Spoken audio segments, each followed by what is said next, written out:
সবাইকে নমস্কার। আজ তৈরি করব আলু পনির। নিয়ে নিলাম টমেটো, শুকনো লঙ্কা, কাঁচা লঙ্কা, আদা, ধনিয়া, জিরে, 2 টুকরো পনির দিয়ে পেস্ট করে নিব। নিয়েছি পনির লবণ হলুদ মাখিয়ে ভেজে নিব।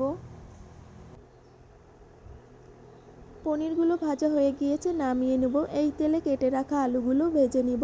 আলু ভাজা হয়ে গিয়েছে, নামিয়ে নিলাম। ফোড়নে দিয়ে দিলাম গোটা গরম মশলা, একটা শুকনো লঙ্কা, তেজপাতা, পেস্ট করা মশলা দিয়ে দিলাম। দিয়ে দেবো স্বাদ অনুযায়ী লবণ, হলুদ।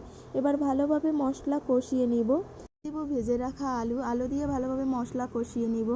এখানে কিছু কাবলি ছোলা ভিজিয়ে রেখেছিলাম, সেগুলো দিয়ে দিলাম। একসঙ্গে ভালোভাবে কষিয়ে নিব। ঢেকে রেখে দেব 3 মিনিটের মতো। 3 মিনিট পর ঢাকনা উঠিয়ে নিলাম। আরও 2 মিনিট ঢেকে রেখে দিয়েছিলাম। এবার দিয়ে দেব পরিমাণ মতো জল। তো ঝোল ফুটতে শুরু করে দিয়েছে, এবারে দিয়ে দিব ভেজে রাখা পনির।